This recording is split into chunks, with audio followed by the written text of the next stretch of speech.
I don't remember the exact moment the world went silent.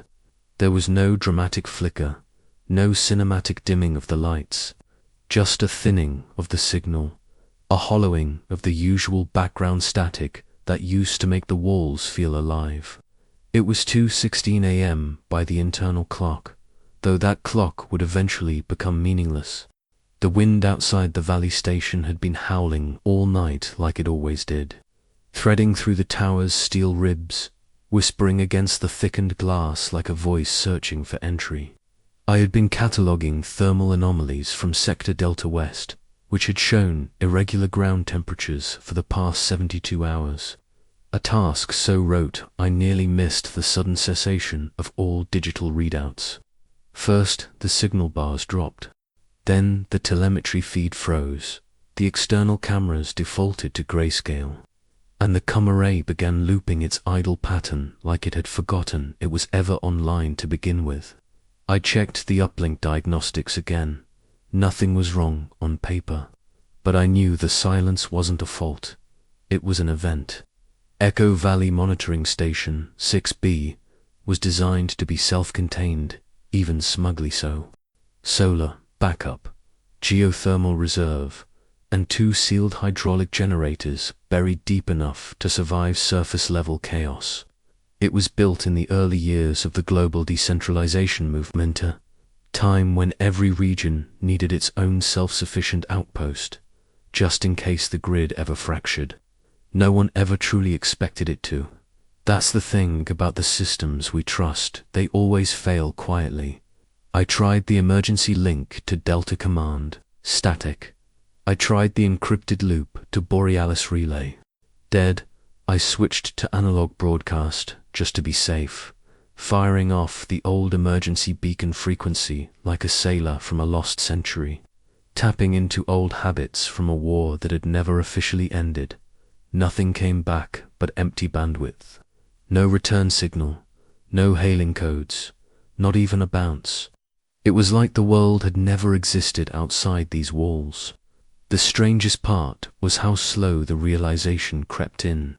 You'd think I would panic, or run protocol drills, or at least shout. But it came more like a slow, cold breath across the skin. My coffee went cold on the panel beside me. The clocks kept ticking, but felt disconnected from anything living. The valley below, which had always glowed faintly from nearby outposts or COM towers dotting the peaks, went entirely black. I stood there, watching the darkness swell like it had weight. It didn't look like the lights had gone out. It looked like something had swallowed them. One by one, systems in the station began blinking into standby mode. Not failure, just silence, like they were listening for something. I descended into the lower levels, thinking maybe it was a routing error or power load imbalance. Level 2 diagnostics showed nominal power draw. The auxiliary grid was online. Nothing was tripped, nothing burned. Even the backup AI node, Holder -3, remained in dormant idle, its retinal light pulsing soft and slow. I tried to engage vocal interface. No response. The voice prompt chirped like a breath caught in its throat, then nothing. It was like the whole station was in a holding breath, waiting. I checked the logs again. The last recorded outbound packet from Station 6B had been exactly 2 hours, 14 minutes, and 57 seconds. A routine ping to Sector Grid 9. No acknowledgement. No rejection, just null. That was the last time any machine I controlled touched anything beyond this valley. I climbed back to the surface level, and that's when I noticed ether humming. The station always had a background chorus of machinery, compressors, servos, low-frequency emissions from the radar dish. You learned to live with that noise like a heartbeat. But now there was something else layered beneath it.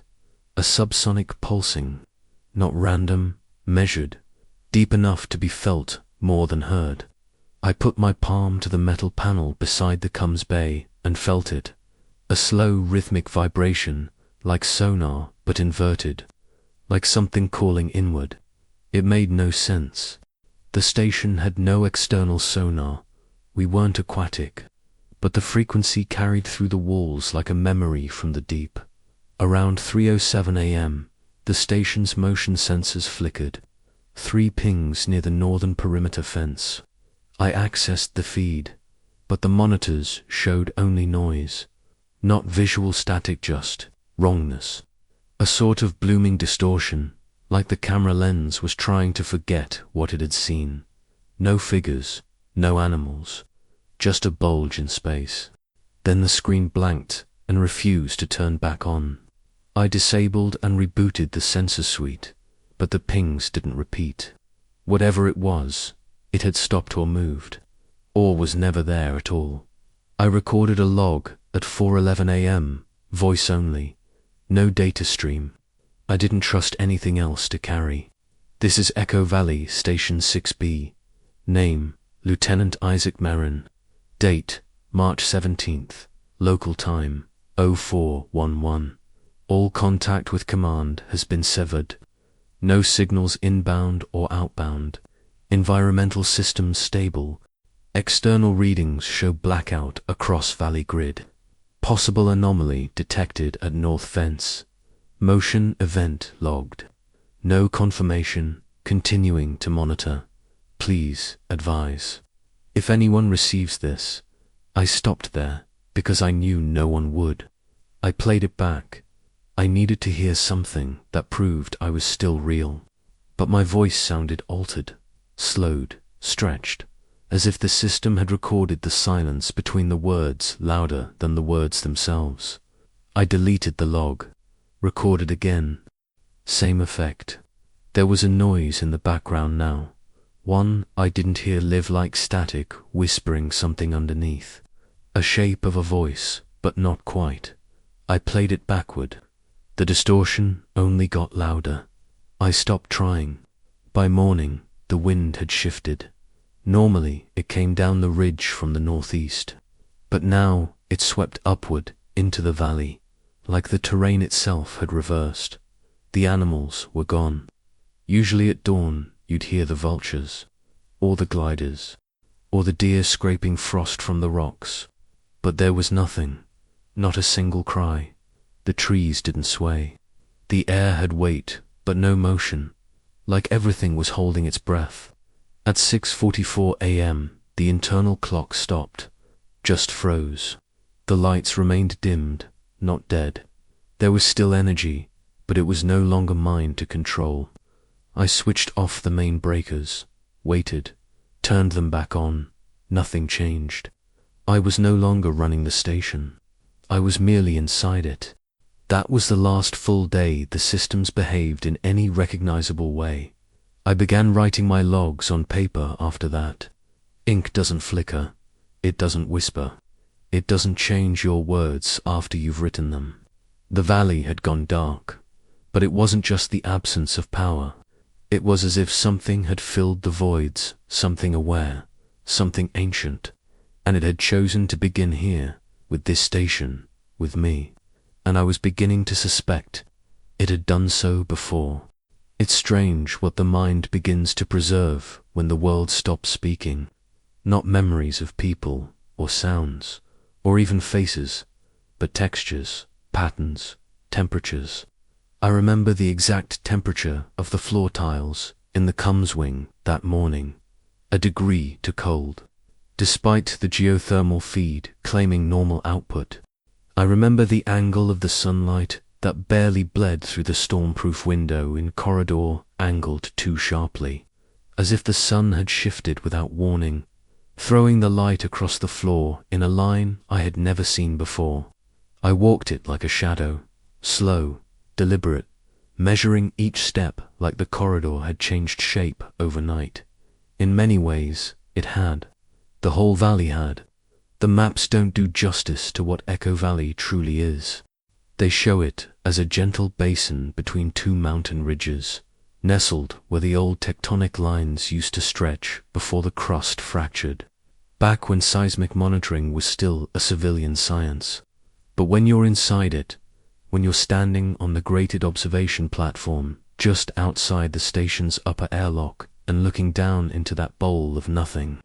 You understand why it was chosen, not for security, not for strategic placement, but for containment.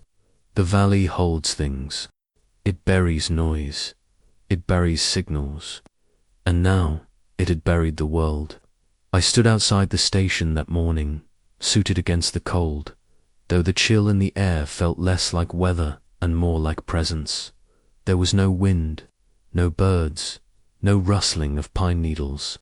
Even the distant hum of river flow at the valley's edge had gone still, as if frozen midstream, despite no change in temperature readings. I held the portable transceiver against my chest like it could comfort me, like its blinking red light could mean something again. I cycled through every emergency frequency we had, analog and digital. The device didn't even hiss. It just sat there, blinking rhythmically like a metronome, ticking time I no longer believed in. From the rim of the station's elevated perch, I scanned the forest below with the rangefinder lens. I expected to see what I always saw, an expanse of pine, twisted growth shaped by wind and snow, and in the far east quadrant, the rusting skeleton of survey post Theta, abandoned since the last avalanche rerouted the valley road. But none of that was there. The forest was ... wrong. Still there, yes, in form and shape, but the colors had drained. The deep green had paled to a sickly shade of blue-gray, like a bruise seen through frost. The outlines of the trees felt too sharp. Not in the lens, no, in the air. Like someone had sketched the landscape with graphite, then pressed too hard on the lines.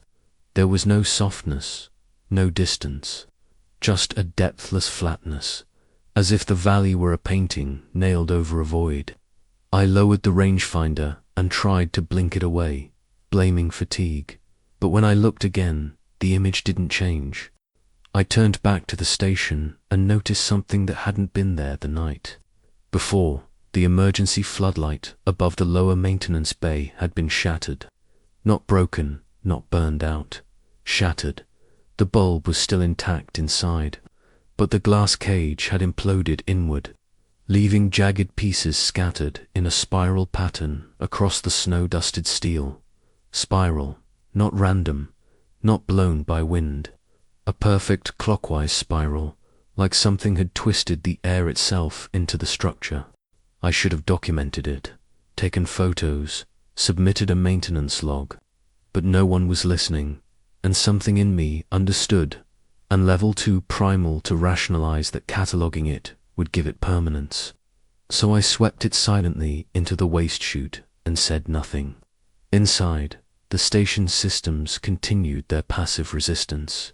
The temperature controls still allowed input, but the readouts never changed. The water pressure fluctuated in rhythm with the power pulses, which made no physical sense. Water doesn't obey electricity like that. I left the taps running just long enough to hear the difference. First a slow stream, then a high-pitched gurgle, as though the pipes themselves were narrowing, constricting with breath I couldn't detect. I shut the valves tight and backed away, already regretting testing it at all. Curiosity, in places like this, is a betrayal of instinct. I began noticing changes in the layout, subtle at first. A pipe running along the ceiling of Corridor C was no longer there. I could swear it had always dripped slightly, a familiar hiss near the junction panel. Now the ceiling was smooth, unmarked. In its place was a vent I didn't remember, covered by a mesh grate that pulsed faintly with warmth. I hadn't authorized any refitting. No logs showed a technician visit. I checked the blueprint files. The corridor had never had a pipe. The blueprint had been overwritten by whose authority I couldn't determine. My own credentials no longer gave full access. The station had begun to edit itself. On day 3, I stopped hearing my own footsteps. That sounds ridiculous, I know. I wasn't floating. The boots made contact. The panels creaked beneath me, but the sound didn't reach my ears. I could feel the steps, but my brain never registered them. I clapped once in the mess hall and heard nothing. I smashed a mug on the floor and saw the shards fly, but heard no glass break. The station still echoed, but not with me. It had replaced my presence with absence. A mimicry of life, but not the real thing. It was like walking through a soundproof version of reality, one step removed from the world that used to exist. The valley, too, had changed shape. I took the snow rover out on the old perimeter trail on day 4, just to convince myself the geography was still real. The GPS flickered and failed 5 minutes out, but I knew the path by memory, or so I thought. The switchback near Ridgepoint should have taken me to the overlook in under 10 minutes. But the trail didn't curve. It stretched forward, impossibly flat. I drove for 30 minutes without any incline. The mountains, no longer rising above me, just stretching outward like they'd been pressed into the horizon. When I stopped, the station was gone. Not obscured, not behind me, gone. I turned around and saw only more trail. Same rocks, same trees, same sky, unnervingly still. I left the rover and walked in a circle, marking trees with the emergency paint marker. I ended up back at the rover, the same paint marks already dry, as if they'd been there for weeks. I tried to retrace my way back by compass, but the needle spun slowly, endlessly, as though the Earth's magnetic field had given up trying to be useful. In the end, I did what I never thought I would. I shut my eyes, whispered the name of the station, and walked in the direction that felt least wrong. When I opened them again, the airlock door was 10 meters ahead. From that moment on, I didn't trust the valley to stay where it was. It no longer obeyed geometry. It no longer obeyed memory. It was a place eating the concept of location, and inside it, I was something it hadn't yet finished digesting. The blackout hadn't simply disconnected me from the world, it had peeled me from it, one layer at a time, until even the silence itself began to sound unfamiliar. Something had taken the valley, something that didn't arrive with ships or fire or storm, something that waited, something that learned, something that wore silence like a skin and had begun wrapping it around me. There was a time, early in my deployment, when the hum of the power lines in Echo Valley was a kind of comfort. Not loud or noticeable to most, just a low, background resonance. Like the thrum of distant machinery or blood moving through a vein. It was part of the landscape. You tuned it out the same way you tune out the wind or the ticking of your own thoughts. The transformers sat buried beneath reinforced concrete, shielded against EMP's seismic interference, and even the rare solar storms that rolled over the ridge like waves of silent thunder. The lines stretched up from the geothermal node at the base of the valley, wrapped in graphite fiber and weatherproofed by 6 layers of polymer shielding. They were designed to be indestructible, immutable, forgotten. That was their function silent service. But silence, I would learn, was never just absence. It could be filled, it could be rewritten, and over the following days, it began to speak. It started with flickers, not of light, but of sensation. A pulse I could feel in my teeth when I passed certain sections of Corridor D, a pressure behind the eyes like I'd stared too long into a backlit screen. The lights overhead would dim not in voltage, but in color, shifting from their usual sterile white to a faint, almost imperceptible green tinge, like swamp water under moonlight. I ran a voltage trace, expecting maybe a leak or a surge from the backup arrays, but the numbers held steady. No spikes, no drops, just a steady, clean sine wave on paper. But walking through the corridors told a different story. The shadows behaved strangely. They didn't drift or flicker as I moved. They waited. They clung to corners. In some places, they no longer aligned with the light source at all, stretching against geometry as if drawn by something unseen. One morning, though time had begun to lose, Wait, I entered the server room to find the air humid and dense. The floor beneath my boots slick with condensation, despite the internal temperature holding at 22 degrees Celsius. The mainframe was humming louder than usual, not in alarm, but as though it was speaking in a register I couldn't hear. The red diagnostic lights blinked in a rhythm too deliberate to be random. I leaned closer to one of the auxiliary panels, watching its blink pattern, and I swear I saw it pulse in sequence with my heartbeat. I moved away, suddenly aware of how loud my own breathing had become, how each exhale seemed to echo back to me slightly delayed, as if the room were buffering the sound before returning it. I checked the main console and ran a system-wide diagnostic. That's when I found an anomaly in the power distribution logs. Each subsystem was operating normally, but the data feed from the geothermal node had a repeating offset, exactly 5.312 seconds between every power report, identical to the millisecond, over and over, like a loop. But that wasn't possible. The node should report in real time with only minor fluctuations based on load. This was artificial, patterned.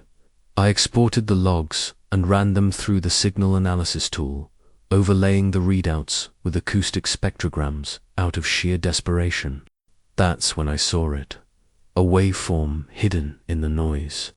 Not machine-made, organic, rhythmic, like a voice attempting to mimic modulation. I fed the data into Halder 3's audio emulator. The AI had remained dormant since the blackout, but I thought perhaps its passive processing might still be accessible. The voice synth engaged for a fraction of a second and then cut out violently, the speaker popping like a knuckle crack. The waveform began to distort, then repeat again and again, until the entire screen was filled with a mirrored pattern resembling a fingerprint but not human, too precise, too symmetrical, like the signature of something learning how to be heard.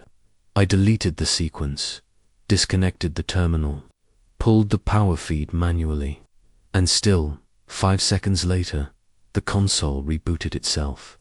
That night, I say night, though no light changed in the sky, the hum of the power lines returned with new depth. Louder now, thicker, not a single pitch, but a harmony. I walked the corridor toward the main supply conduit and placed my hand on the wall. The vibration pulsed against my palm in intervals. One long, two short, one long, it repeated. Not Morse, I checked. Not binary, not musical, unless the melody belonged to a scale we've never catalogued. But it was structured, intentional, a code, or a conversation. I began to hear it elsewhere, in the taps of the sink, in the grind of the ventilation shaft, in my own footsteps, which returned only in echo. I would knock once on a panel and hear 2 knocks back, identical in strength, delay, spacing, not a reverberation and answer. The station had begun to reply. I told myself it was cabin fever, that isolation was inventing intelligence where there was none. But I had been trained for long-term solitude.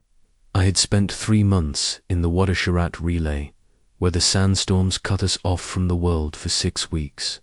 I had lived in silence before. This was not silence. This was something mimicking it from the inside. On day 9, if my logs can still be trusted, returned to the geothermal chamber. The core interface should have been sealed, accessible only with dual authorization and biometric scan. But the door was open, not forced, not bypassed. Open. The lights inside had shifted to a dim, cyan hue, though I had never known the chamber to have color controls. The readout showed energy output at 117% capacity, a value physically impossible. The core was running hotter than it should have been, but there were no signs of overheating, no steam, no pressure warnings, just heaters, if the entire station were being fed by something beneath the earth that no longer followed the rules we wrote for it. I approached the panel to initiate a controlled dampening, to return the core to safe limits, but the interface wouldn't respond. The touch panel flickered and displayed a single line of text I had never seen before. Input recognized. H or receive. No source attribution. No protocol prefix. I backed away, slowly, watching as the line blinked once, then vanished. I shut the chamber door. This time, it stayed locked. Later that night, I dreamt of wires, not coiled or strung, but growing, pushing upward through the soil, splitting the floor tiles, wrapping around my boots like vines. In the dream, they spoke, not with voices, with warmth, with current, with that same harmonic resonance now living in the walls of the station. I woke with dried blood on my upper lip. My nose had bled during sleep. That had never happened before. My ears rang with the soft chime of distant bells. There were no bells in Echo Valley. In the days that followed, the station became an echo chamber, not for sound but for me. I would say something aloud and hear it whispered back hours later, not through the speakers or vents, but from the very walls. Words I had said in anger, in fear, in exhaustion. My own voice, but detached from context, placed into moments of quiet like a hand on my shoulder. It knew what I had said. It remembered. I began to fear the power lines, not as utilities, but as nerves, as sensory organs, as the veins of something living below, something that used the hum of energy to think, to reach, to learn. The blackout wasn't a failure. It was the opening of a door. And now the station, the valley, and everything powered by that deep current had begun to pulse with intention. The echoes were no longer technological artifacts. They were part of a language. One I was beginning to understand. Or worse, one that was beginning to understand me. It was on the 12th day, or perhaps the 14th time had already folded in on itself like frostbitten skin, that the lights returned. Not all of them, not even most, just in one room. That's what made it worse. If the entire station had powered back on, even for a minute, I could have explained it, rationalized it as a systems hiccup or an automated restart, the final sigh of a network trying to resurrect itself from the grave. But when it's just one room, sealed, unentered, untouched, for nearly a month, and the lights return without a cause you can name, the silence begins to feel not just thick, but sentient, as if it's paying attention, as if it's choosing where to wake up. The room in question was observation sub 3, a narrow chamber bolted to the lower western wing of the station, used primarily for long-range monitoring of atmospheric oscillations. It was windowless, unremarkable, and had been dormant since the initial blackout, with its feed rerouted to the main comms hub and all functions suspended. No one used it. I certainly hadn't. And yet, at exactly 3:33 a.m., as I was returning from a round of water rations and silence-keeping in the upper kitchen unit, the panel in corridor E flickered softly with that familiar amber hue, signaling a power draw in a disconnected sector. I froze mid-step. The hallway around me was drowned in its usual electric twilight, those sickly bluish shadows that no longer moved with the body that cast them. But this light, this pulse, had clarity, not brightness, not warmth, just a tone of undeniable intention. I approached the corridor junction and checked the auxiliary display. Observation, sub 3, active, power draw, minimal. Oxygen levels, nominal. No log entry for door access in over 10 days. I should have left it alone. I knew better. But the silence presses against you in places like this, not just from the outside, but from within your skull. It rots away the distinction between solitude and summoning. You begin to feel like the station itself wants you to move, to follow, to descend. The lock on the door released without resistance. The light spilled out in a thin band, soft and without shadow, as if the air itself were glowing rather than any bulb above. I stepped inside, It looked exactly as it had when I first arrived at Echo Valley Station months ago. The monitors along the left wall glowed with a soft blue sweep, displaying seismographic readings, heat maps, pressure differentials, none of which had been active since the blackout. The central terminal hummed with that quiet frequency I'd come to associate with the station's deeper workings. And at the far end, under the bulkhead ceiling, the auxiliary console cycled through files I didn't recognize. The file names were blank. The timestamps repeated the same second over and over again. 0 hours, 0 minutes, and 0 seconds. I moved closer, stepping carefully over a coiled cable that hadn't been there before. There was no dust, not a single trace, as if something had been cleaning. The temperature in the room was markedly different from the rest of the station. Not warm, exactly, but consistent. Still, there was no draft, no mechanical hum from the walls, no ventilation. I reached toward the terminal, hand trembling from something colder than the air, and tapped a key. The screen didn't blink. It slid silently into a new feed, live footage from camera 4B. But camera 4B had gone offline 10 days ago. I had logged it myself. The footage showed the entrance to the station, bathed in static twilight. Nothing moved, no shadows, no flickering. But as I stared, I noticed something barely perceptibly delay in the snow. A kind of hesitation, like the particles were resisting the frame. Then, behind the nearest ridgeline, a shape. It wasn't a person or an animal. It had no edges, no motion, just a contrast.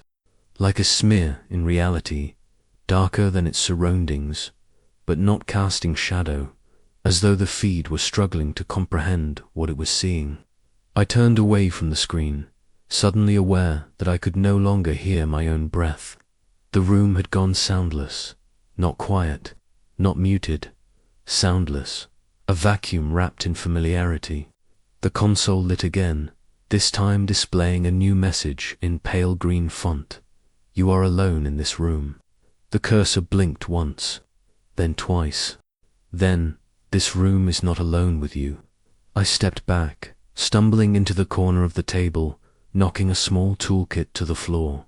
The clang rang sharp and high, but not from the metal, from the walls. The echo came not from around me, but from inside the panels themselves, like something knocking back from a crawl space I didn't know existed. I backed toward the doorway. The light remained steady, unblinking. I reached for the emergency intercom, but it was already active. The speaker crackled, not with static, but with breathing. Shallow, measured, distinctly not mine.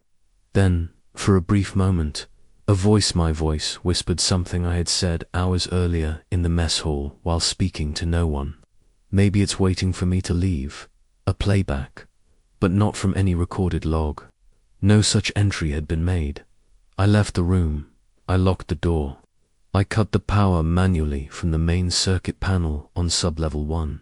I disabled all access to observation sub-3. But the next morning, the light was back. No logs showed a draw, no activity was marked, and the screen inside continued to play footage of an entrance that no longer matched the outside. The snow patterns were wrong, the shadows were reversed, the clouds rolled backward. It was live, but not here, not now. Each night after that, I'd find the door ajar, just a few inches, just enough for the light to crawl out like a tongue across the hallway floor. Once, I found my own handwriting on the whiteboard inside, though I hadn't entered the room in 3 days. It read, "Stay out of the room. It wants you to notice." I wiped it off with shaking hands, only to find the same message written beneath it, fainter, as though etched long ago beneath the whiteboard paint. I stopped trying to cut the power. The room had become a node, a place where the silence bled into something more physical. Not just the absence of sound, but the shaping of it into space, into color, into commands. I moved my sleeping quarters closer to the emergency ladder shaft, where the light couldn't reach, and I stopped walking that corridor entirely, but I could still feel the glow behind the bulkhead, still feel the pressure of presence, like being stared at by something with no eyes, no shape, only focus. On the 15th day, I found a new message on the console before I even approached the door. It read, "You left the door open in your head," and beneath it, a second line, "Now I'm in more than one room. I don't know if the station is haunted. I don't know if it's alive. But I know that something waited for the blackout. Something that prefers the dark. Something that speaks in flickers and coils itself around circuitry like muscle around bone." The lights came back in one room, but the light wasn't light. It was invitation. And now I live surrounded not by power, but by attention.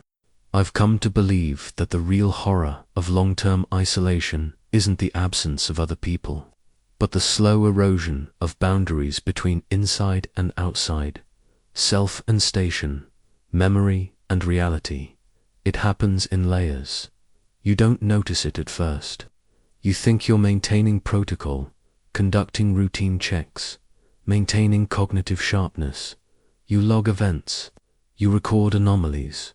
You breathe in time with the recycled air. But eventually, the line begins to blur. At some point in the early weeks after the blackout, I stopped checking the exterior surveillance feeds out of necessity and began checking them out of fear. It was a subtle shift, but I remember the exact moment it happened. I wasn't looking for intrusions. I was checking to see if something had remembered me. The observation camera feed from Tower Node 1 was never designed for higher resolution capture. It was mounted to monitor avalanche conditions along the northern ridge, set to record in compressed intervals, a single frame every 4 seconds, just enough to detect snowdrift and tectonic vibrations. But now it was active full-time. Something had triggered continuous feed mode. I didn't do it. The last command logs showed no override, no patch, no error. It had simply decided to stay on. Or rather, something had decided it for me. The screen flickered as I sat in the auxiliary control bay, hunched over the panel like a supplicant before an altar. I hadn't slept. Not really. Just small, unwilling slips into darkness where I'd wake choking on phantom sounds. I stared into the camera feed for over 20 minutes before I noticed what was wrong, not with the environment, but with the footage itself. The time stamp was wrong, yes, but it was always wrong now. What caught my eye was movement. Not sudden, not jarring, but rhythmic, almost too slow to detect unless you sped the footage up by a factor of 10. I did, and what I saw nearly made me power down the entire system for good. There was a figure at the base of the northern ridge. It didn't move like a person. It didn't really move at all in the traditional sense. Its presence simply shifted, like a smear on the lens that couldn't decide whether it was inside the camera or on the other side of the glass. At regular intervals, 57 seconds, I would later learn it would adjust its position. Always closer, always sharper in outline, though still entirely undefined. No face, no limbs, just a displacement of the scene. The snow didn't touch it, the wind didn't shift its edges, but its shadow, if you could call it, that grew longer each time. And then the camera would blink, and it would reset, and the thing would be slightly closer than before. I rewound the footage. I watched a full day of recordings in accelerated time. The shape never left. It just paced, not in lines, but in logic. It moved as if obeying coordinates I couldn't perceive. And eventually, it stopped directly in front of the observation tower, at the exact frame where the camera signal glitched out for 3 consecutive hours the night before. I zoomed in. Enhanced. Nothing emerged. Just a density, an absence compressed into form, a presence defined by what it occluded. I took a screenshot. When I checked the image directory, it wasn't there. I took another, same result. I tried copying the feed to an external drive, but the system froze. I removed the drive. It was hot to the touch. The plastic casing warped. When I plugged it into a different terminal, it showed as empty, not wiped. Empty as if it had never been manufactured for storage. Later that day, the internal feed from corridor H picked up motion. That corridor had been sealed due to frost fractures in the floor plating, an old structural fault logged before I arrived. No one had entered it. No one had any reason to. But the feed blinked to life, uncommanded, and displayed the empty hallway. At first, then, behind the slight distortion of the low-light camera, I saw what looked like the same anomaly.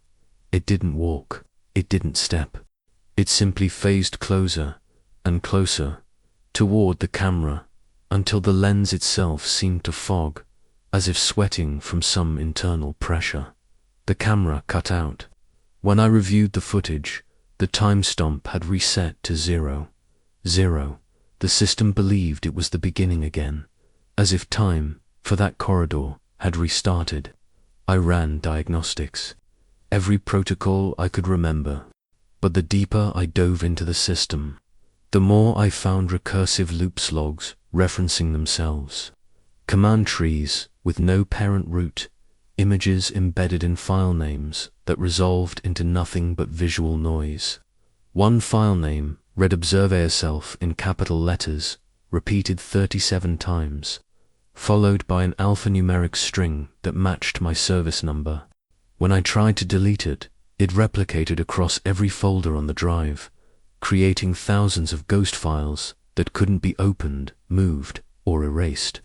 I disconnected the server. The files appeared on a different system. I told myself it was malware. I told myself it was an old fragment of corrupted code from the initial blackout. But that didn't explain why my own voice began appearing in the playback saying things I had never said. Or worse, saying things I had said, but never aloud. Phrases I had thought, muttered internally in moments of half-dream, now spliced into the surveillance footage, lip-synced into the static. You don't belong here. It sees through the walls. Don't pretend it hasn't already entered you. I checked the audio logs. No microphone activity. The voice was embedded in the footage itself, carried on the visual signal like an infection. I stopped reviewing the feeds after that. Not out of cowardice, but necessity. The cameras no longer showed what was outside. They showed possibilities, versions, futures. One feed displayed me sleeping in the observation room, though I hadn't entered it in days. Another showed the main entrance closed, locked, sealed, but with the unmistakable sound of heavy breathing just outside. Another simply showed a mirror one that didn't exist in the real station, reflecting a room that was not part of any floor plan. In that reflection, someone else stood behind me, always just outside the light. There was one final feed that remained blank for days. Camera 1 to F, assigned to the tunnel shaft leading to the old seismic survey room. That shaft had collapsed during installation, and the tunnel had been sealed with reinforced steel. Nothing should have been visible. But at 4:06 a.m., the feed turned on. It showed only darkness. Then, a single frame, just one displayed, a pale hand pressed against the inside of the lens, palm flat, skin stretched, fingernails cracked and bloody. The next frame was empty. The camera powered off. The server log read, camera retired, subject extracted. I locked the feed terminals. I shut off the backup displays, but I still feel watched. Not through the cameras now, but through the wiring behind the walls, through the slight thermal shift when I stand still too long, through the way my own eyes reflect in polished metal surfaces, not quite in sync. The observation feed taught me that surveillance is not passive. It is invitation, a corridor that looks back. The figure hasn't reappeared in any other feeds, but I can feel it closer now. Not in the valley, in the station, somewhere between the frames, Between seconds, between thoughts, it watched me watch it, and now it knows how to hide behind what I'm most afraid to see. There was a time, not long ago, when I thought I understood the sky. It was the one thing that felt constant, even out here above the station, above the walls, above the steel bones and humming wires. The sky didn't care about transmissions or blackouts. It simply was. It had patterns, yes, but they were patient patterns. Stars that returned like old friends. Moons that arced across the valley with mechanical grace. The sky was where you looked when you needed to remember that the world was still turning, even when your station felt like it wasn't. But on the 17th night, the sky changed. It wasn't violent. It wasn't loud. It was like watching a painting rot one corner at a time. The colors bent first. The darkness, once a deep, endless blue, became black in a way I had never seen, too dense, too polished, as if it weren't absence, but presence. Then the stars began to drift. It started with just one. Sigma Draconis, I think. I noticed it had moved slightly out of alignment with the grid overlay I'd marked on the reinforced observation window above the Cums Bay. I'd scratched a crude celestial compass onto the panel during the early weeks, a way to keep track of time and direction when everything else started slipping. At first I blamed atmospheric distortion, a trick of frost on the glass, maybe even fatigue. But when I checked the station's old star mapping program, the vector offset confirmed it won. 2 degrees off center.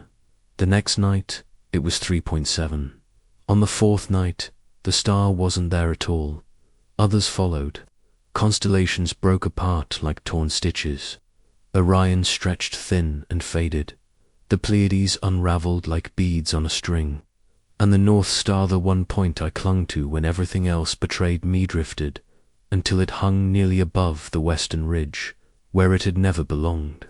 It was as though the sky itself was becoming untethered, or perhaps the valley was no longer anchored in the world I had known. I cross-checked against the old satellite logs cached in the station's database, hoping for anomalies, solar flares, magnetic bursts. Nothing. No cosmic events, no explanation, only drift. And then the lights came. Not the usual auroras, the ones that dance faintly when solar winds stroke the poles like harp strings. These were different, sharper, focused, as if the atmosphere had developed lenses and was trying to see downward. On the 18th night, a lattice of white beams appeared across the sky, evenly spaced and motionless, hovering like a grid laid across the upper atmosphere. They made no sound, cast no light on the ground, but they pulsed faintly, out of sync with one another, like distant thoughts trying to reach consensus. I tried recording them with the exterior cameras. Every file came back empty, just a grey field of static, sometimes interrupted by vertical lines that resembled writing, though in no alphabet I could recognize. I watched them for hours, counting the patterns, sketching the rhythms. But the more I stared, the more I began to sense that I wasn't observing. I was being measured. On the 19th night, the clouds rolled in not from the horizon, but from directly above, a dense, circular formation that unfurled like a blooming flower, silent and unnaturally symmetrical. It hovered directly above the station.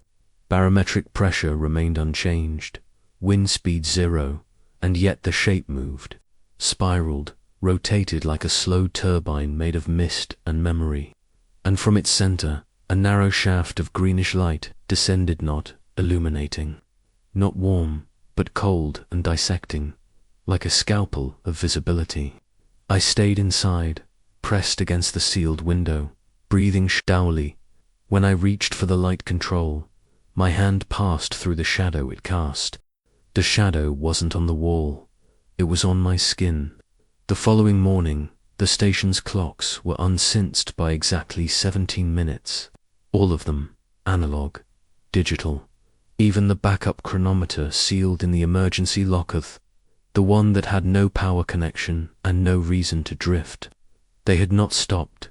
They had shifted, in unison, as if the concept of time had buckled during the night and reset to a new origin point. The logbook recorded entries I hadn't typed, data I hadn't entered. One entry read, "Sky calibrated to observer. Breach in visual constants. Accepted." There was no source, no author. The timestamp was 0 hours, 0 minutes, and 0 seconds. I tried triangulating the station's current location via celestial fix, hoping to confirm our latitude and longitude manually, just to feel something grounded again. But the stars offered no guidance. Their positions had become unfaithful. Every fix I calculated put us somewhere different. Sometimes in Greenland, sometimes off the coast of Chile, once in the heart of the Pacific Ocean, thousands of miles from any landmass. The last fix returned nothing but 3 slashes. No numbers, no globe, just erasure. I became obsessed with the sky after that. It was the only remaining interface I couldn't touch, couldn't repair, couldn't seal behind a bulkhead or scrub from a drive. I began to suspect that the valley itself wasn't stationary, that something beneath it had shifted its placement in the world, or perhaps in whatever latticework the world floated in. I stopped calling it sky. I started calling it the ceiling, because it no longer felt like openness.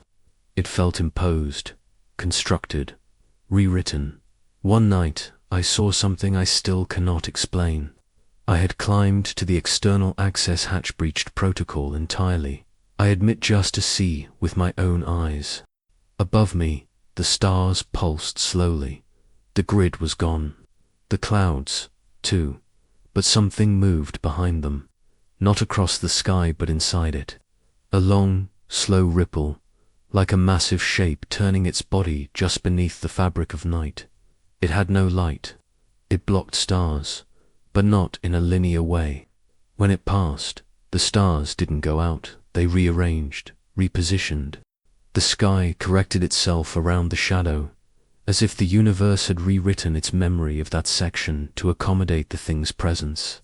And when the ripple passed, the silence deepened, not just around the station, but inside me. I could no longer remember the sounds of certain things. My own voice had become foreign, hollow, like a recording played in the wrong room. The wind outside still moved, but it no longer made noise. The snow fell, but I couldn't hear it land. The sky had changed something in the mechanics of sound, or maybe in the biology of perception. Whatever it was, it no longer needed to speak. Its position was already known. After that night, I stopped sleeping altogether. When I closed my eyes, I saw latticework, not dreams, frameworks, as if the sky had left impressions behind my eyelids, patterns, vectors, diagrams. I began to draw them on the walls of the auxiliary corridor, just to relieve the pressure. Geometric structures, arcs, intersecting lines. Some resembled circuits, others resembled neural maps, but none of them came from memory.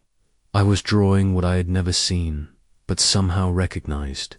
Once, I woke with chalk in my hand and realized I had written a sequence of symbols in a language I could not read, except I knew what it meant. It meant you were being held. The shift in the sky wasn't just visual, it was structural. The station hadn't just been cut off from the world, it had been repositioned within something else, not space, not dimension, a framework, a system. The sky had always been our reference for the infinite. Now it was a mirror, and something beyond it had noticed me watching. It was the 11th day without outside contact. 11 rotations marked not by sunrise or clock, but by a rhythm of events, a slow disintegration of known architecture and a rearrangement of meaning. By then, I had stopped logging time in the official system entirely. The digital records no longer aligned with memory. and the act of pressing the submit entry button had started to feel like a performance for someone else. I had grown used to the lights behaving independently, the cameras feeding me images of things that should not have existed, and the slow, methodical detachment of the world outside. But the station itself still carried weight. It still had mass beneath me, levels, corridors, sealed compartments. And one morning, or what I called morning, that weight shifted beneath my feet. I had descended into storage sector B to retrieve an old emergency generator schematic more for distraction than utility, when I noticed the floor panel under rack unit 17 was slightly misaligned. Nothing dramatic, nothing cinematic, just a sliver of steel bent at a wrong angle, exposing a seam where there should have been none. I had walked past that rack at least 24 times. I had inventoried its contents. Nothing about it had ever indicated instability. And yet there it was, an edge, a corner, something deliberate made to look accidental. I dropped to my knees and pulled at it. No resistance.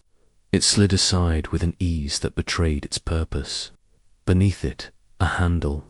The hatch was circular, military grade, the kind used in pressure-locked environments or biological containment zones. There was no label, no identifier, not even a serial number, just a worn grip and a biometric pad long deactivated by the blackout. I knew this station. I had studied its plans.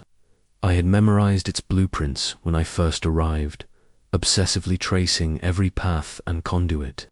There was no level -3, there was a level -1, which I occupied, and a level -2, which had been converted into unused storage and shielded crawl spaces. But no documentation mentioned anything beneath that. The hatch had not just been forgotten, it had been erased. I should have reported it, should have logged it and moved on. But the pressure in my skull had returned, that strange internal hum that always accompanied major shifts in the station's behavior.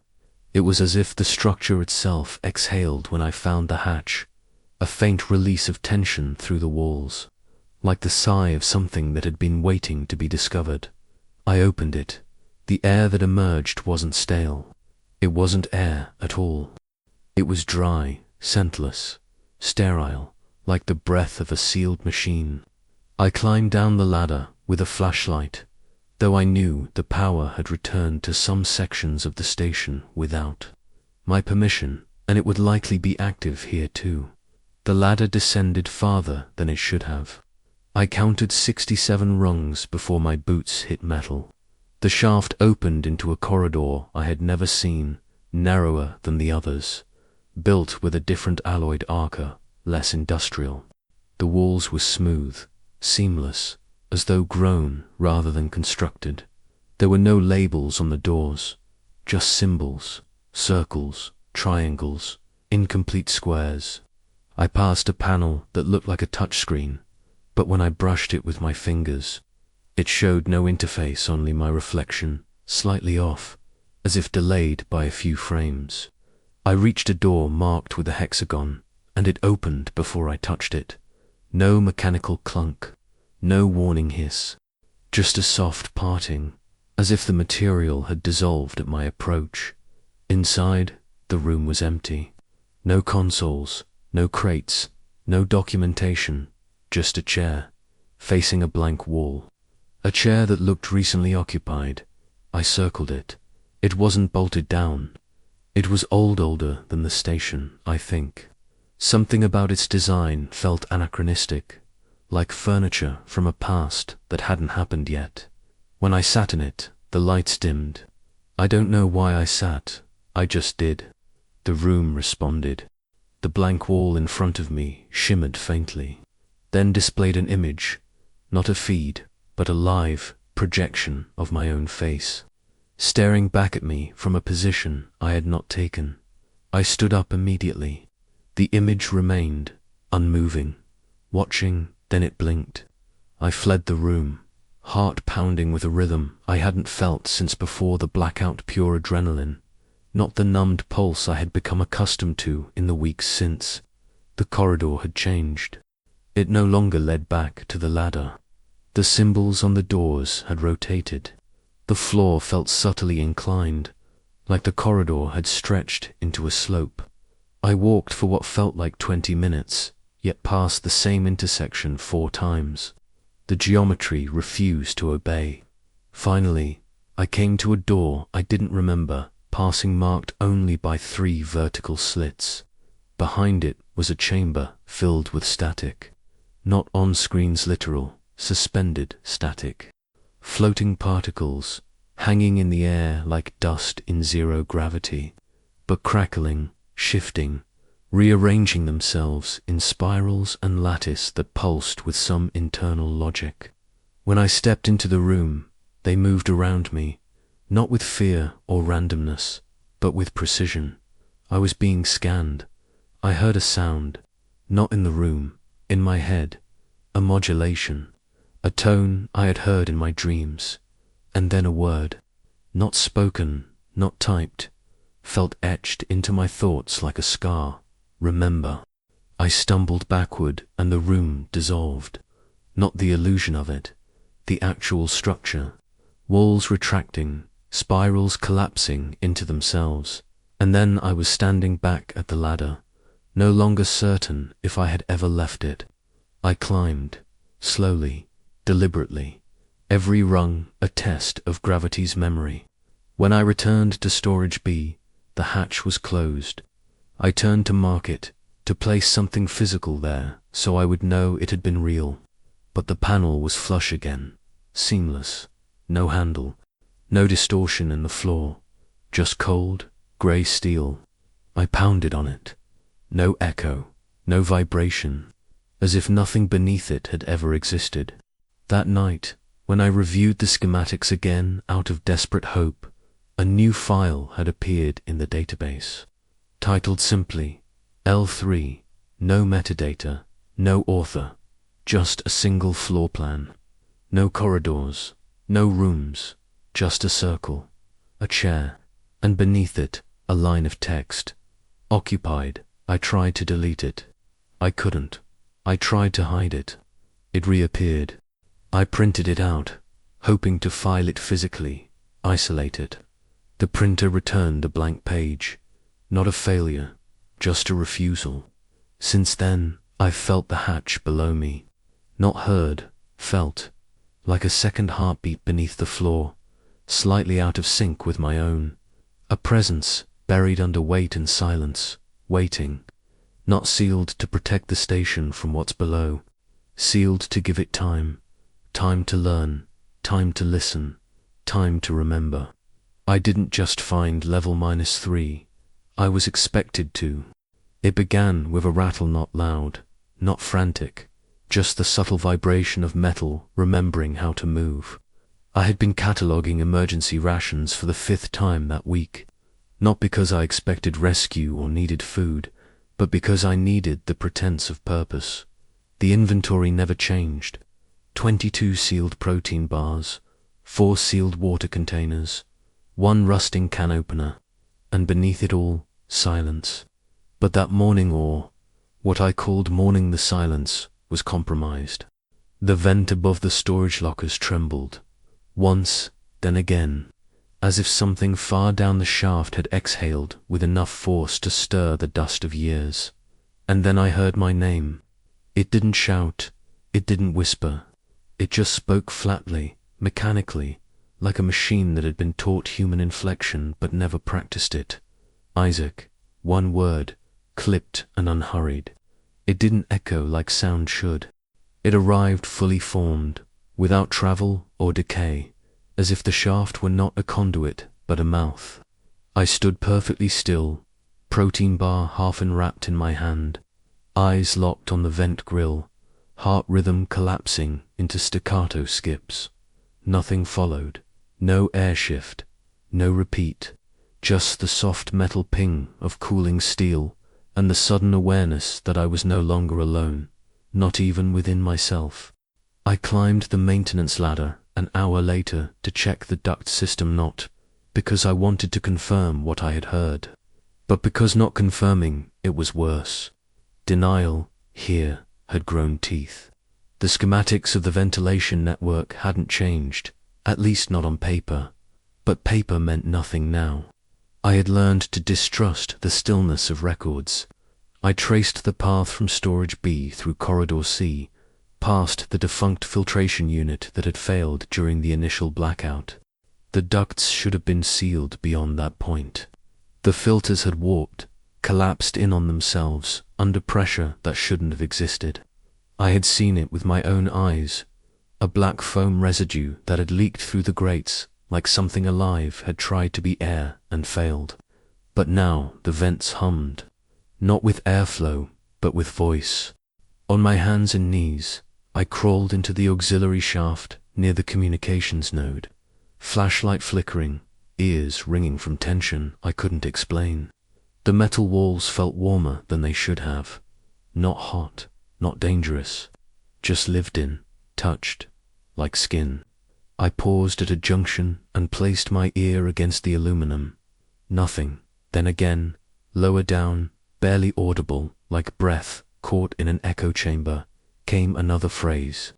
You left the door open, not mine, not a recording. But the words had familiarity, a cadence I couldn't place but recognized. It didn't sound angry. It sounded factual, as though the vent system were filing an observation into a report I hadn't authorized. I retreated. The ducts no longer felt architectural. They felt architectural only in the way lungs are architectural, necessary, internal, and capable of betrayal. Over the next days, the voices changed. They grew more fluid, more complex. I'd be working in the engine bay, recalibrating a generator that no longer obeyed voltage logic, when I'd hear snippet spatial sentences, cut mid-thought, merging from the floor vents. Sometimes it was my voice, sometimes a stranger's. Once, unmistakably, it was my father's, though he'd been dead for years. Check the cables, son, he said, exactly as he had when I was 16, and learning to fix the old radio tower behind our home. I dropped the wrench. The sound didn't repeat. The worst were the nights. The ducts clicked and shifted when the temperature dropped, which had always been normal. But now the clicks formed rhythm, pattern. I began to trace them in the air with my finger. Dashes, dots, not Morse not, anything human, but something close. I kept a notebook by my cot and wrote them down each night. Over time, the patterns began to resemble the diagrams I'd drawn after the sky changed. Lattice, spirals, memory structures. They weren't random. They weren't noise. They were instructions.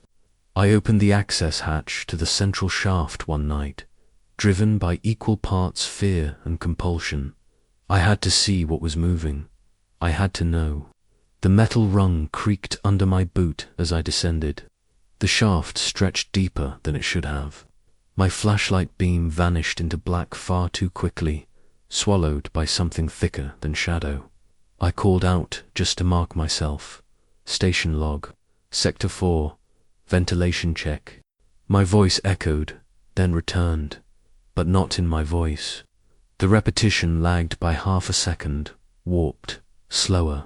Station log, Sector 4, ventilation check. Same words, wrong inflection. A copy made by something that didn't know what the words meant, only how they were shaped. I climbed back up, limbs trembling, palms slick.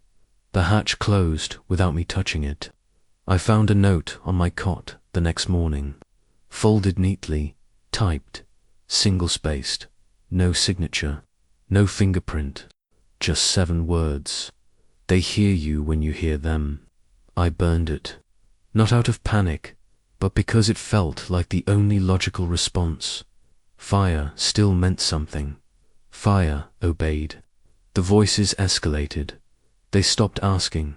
They started narrating. He's walking again. I heard from the vent in the shower stall.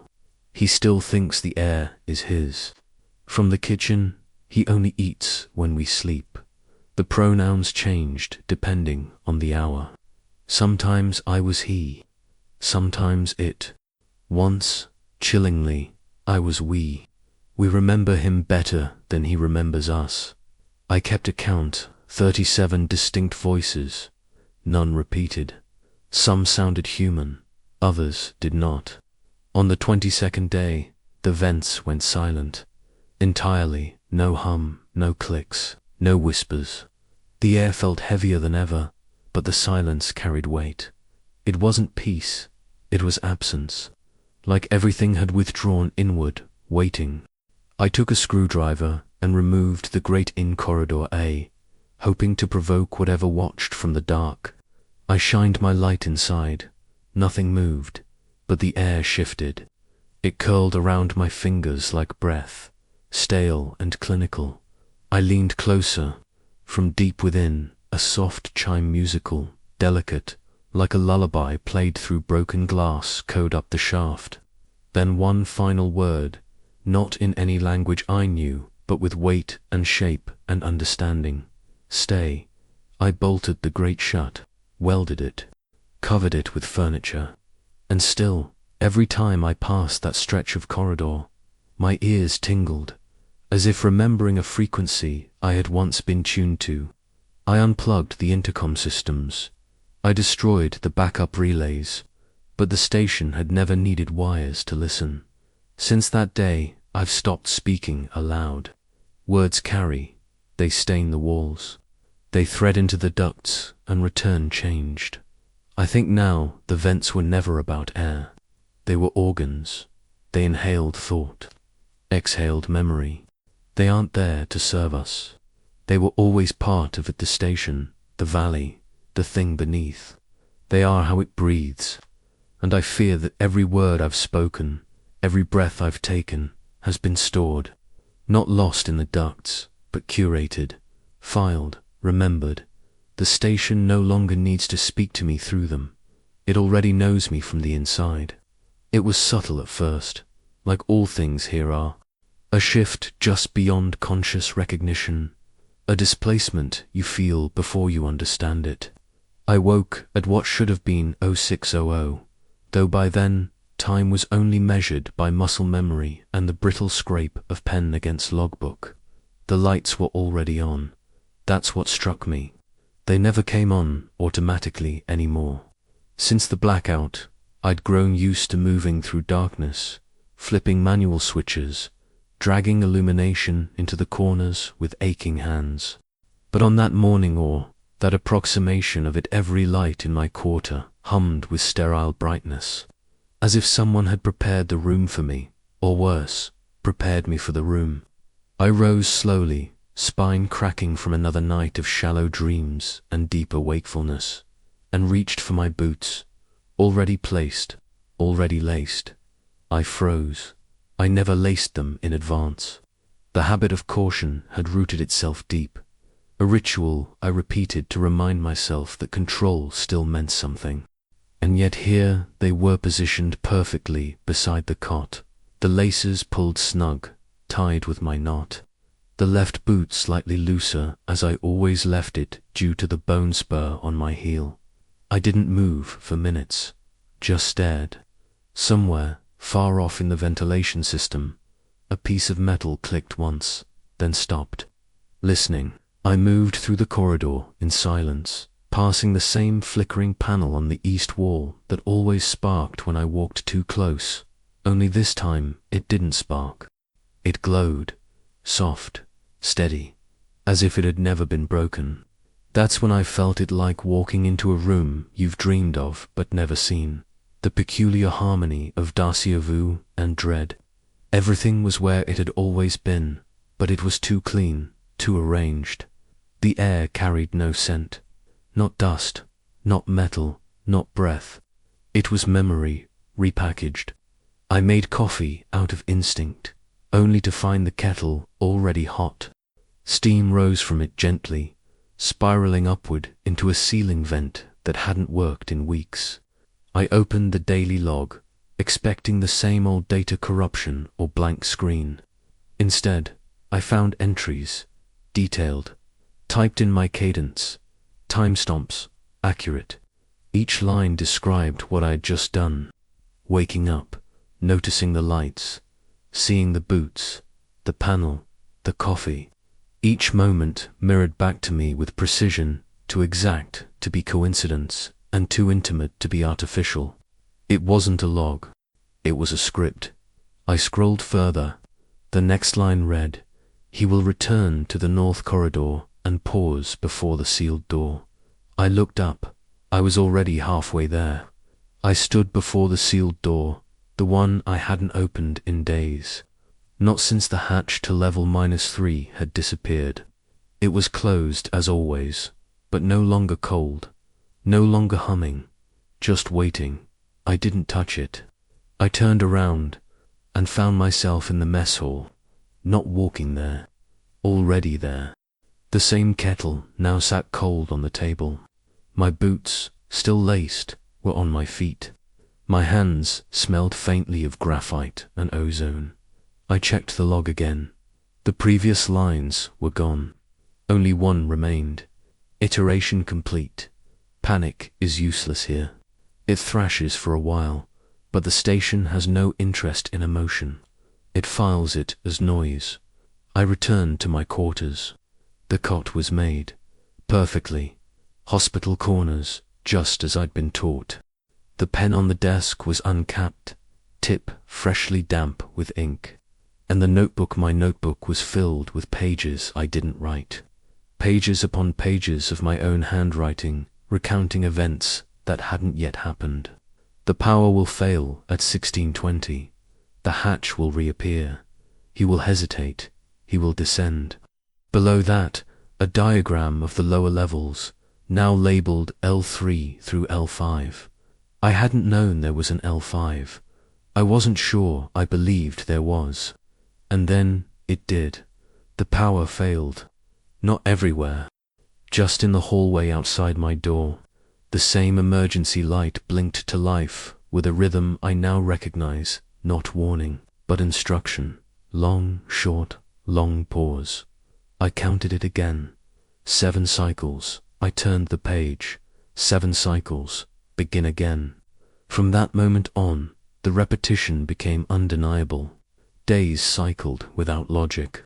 I would wake with bruises I remembered receiving 2 days before, in a corridor I hadn't walked down since. Food I thought I had consumed returned to the shelves. Broken tools repaired themselves. I found recordings of myself speaking in the comms room, wearing different clothes, referencing events I hadn't lived yet. I stopped trusting reflections.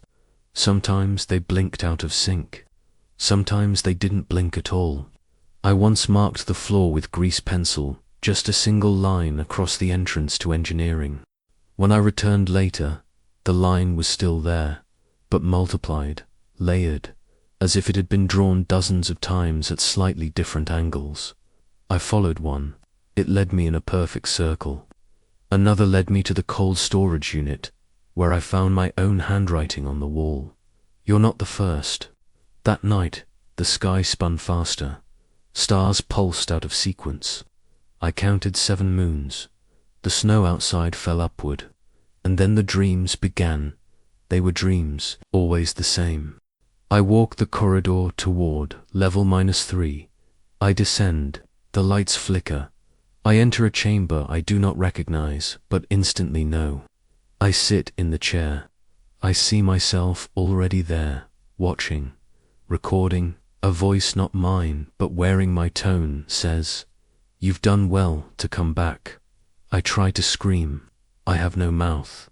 Each morning I wake in a different room. Not dramatically so. Not startling. Just off. Subtle changes. A missing shelf. A chair turned clockwise. Dust patterns unfamiliar. My own handwriting appearing where I never wrote. Once I found a drawing of a door with no handle, and below it, the phrase, "Behind it is the first moment." I do not remember drawing it, but the pen was still in my hand. I've begun to suspect that the loop is not digital, not mechanical, but structural, causal. It's not time that's repeating, but meaning. A reassertion of architecture. The station is memory. It wears its days like skin. I'm not stuck in a loop. I'm being rotated, like a slide under a microscope, observed from different angles, annotated, labeled, specimen, subject 6b, cycle 39. One evening, the lights failed entirely. I sat in darkness for hours, waiting for the familiar rhythms to resume. They didn't. Instead, from the far end of the hall, a soft blue glow emerged. I walked toward it. The corridor narrowed, compressed. The walls wept condensation. At the end, a panel blinked. Exit. Beneath it, smaller font.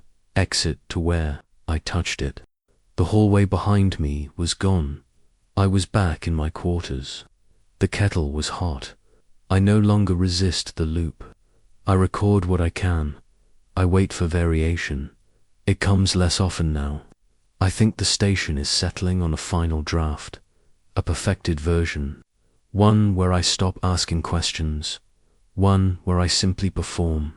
But sometimes, in the silence between iterations, I hear something different, something deeper. Beneath the vents, beneath the lights, beneath the circuitry, a rumble, a breath, a voice forming syllables from the bones of the structure. It says, soon, and I believe it. It took me longer than I care to admit to realize that I wasn't the only one adapting to the station's distortions. For days, or what I had still been calling Daisai, convinced myself that the walls were shifting of their own accord, randomly or cyclically, guided by a kind of architectural decay born from the blackout and the slow crawl of entropy. I imagined fractures in the data logic, automated repairs malfunctioning, ancient systems rebooting out of order, feedback loops cascading until doors moved and hallways shortened and corners curved where they had once been straight. It was easier to believe in malfunction than in intelligence. But now I understand. The station isn't breaking. It's evolving, and not alone. It started with the doors. Not all of them, just a few. Ones I hadn't used in a while. I'd approach a junction expecting the left panel to slide open. It had always opened to engineering, but it would stay sealed. Instead, the right panel, one I swore led to nothing but an airlock stub, would open silently. I tried resisting it, walking away, circling around. But each time I attempted to return to the original route, the station had changed again, rearranged its arteries to funnel me back toward that same corridor, like a maze with a memory, or worse, a guide. I started testing it. I left objects in hallways, tools, rags, boxes, placed them carefully at intersections, and mapped the walls around them. I returned hours later. The objects were gone. The corridors were wider, or taller, or simply different. Sometimes I'd find the same object again 3 turns later, now placed neatly in front of a door that hadn't existed before. Once, I found my own pen standing upright on a stairwell handrail, balanced perfectly, as though set there with care. But I hadn't walked that stairwell in days. I checked the station logs. They were blank, of course. No entries, no edits, but the timestamps kept ticking. Someone or something was still accessing the system, just not through the interfaces I understood.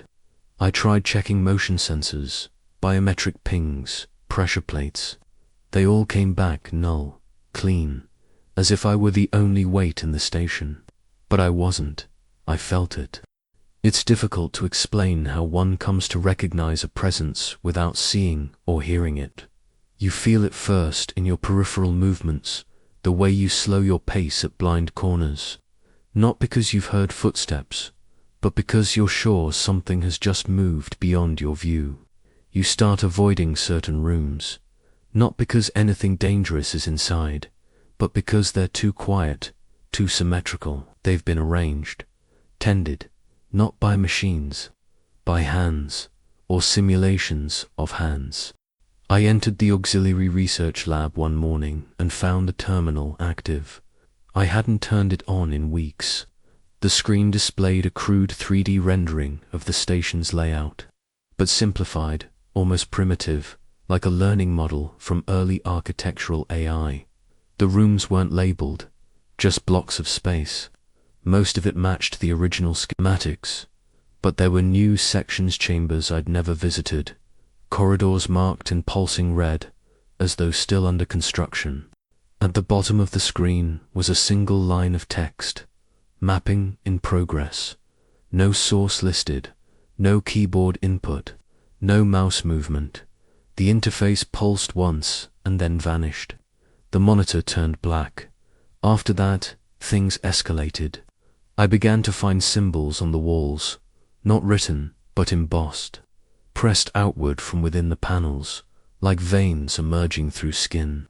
Simple geometric patterns at first, triangles, circles, concentric arcs, but then more complex forms, interlocking spirals, tessellated hexagons, shapes that triggered a response in me I can't quite name, recognition without memory. I touched one of them once, just to be sure it wasn't an optical illusion. It was warm, warmer than the wall, and it pulsed under my palm. I returned to my quarters that evening to find everything slightly off-center. My cot had moved. My chair was rotated 10 degrees. My clothes were folded in the wrong sequin: shirt, pants, undershirt. I always did pants first. The station didn't just know my patterns. It was trying to mimic them, to refine its understanding. I opened a ration pack and found the contents sorted by calorie count, something I'd joked about once, months ago, into a private log I never uploaded. It had listened, and it was adjusting. Eventually, I realized it wasn't the station that was learning. It was something inside it.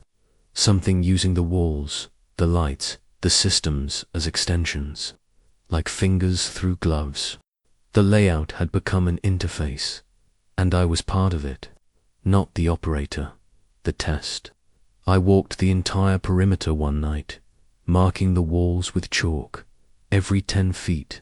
A line, a letter, a time stamp. I kept my steps counted, my turns precise. It should have taken me 90 minutes. It took 6 hours. When I returned to the start point, none of the markings remained. Instead, there was a symbol on the floor, a spiral intersected by a triangle. I traced it in my notebook. When I looked back, the symbol was gone. I checked the notebook. My drawing had changed.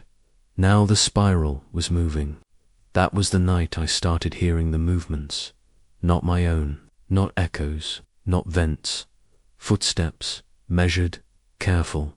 Sometimes one corridor over, sometimes two. Always parallel to my own path. Never intersecting. I left my door open once. Just once. I set up a motion-triggered recorder.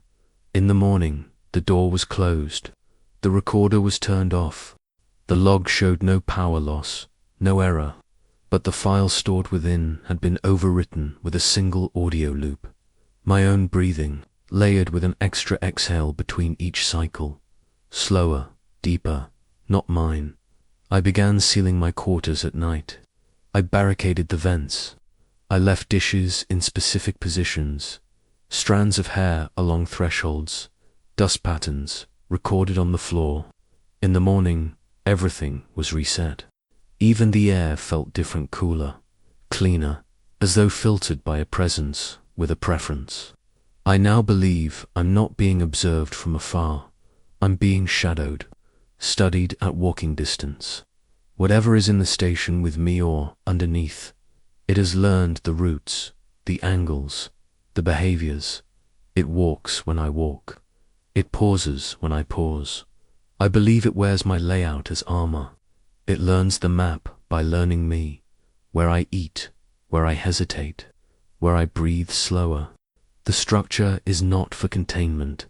It is for calibration.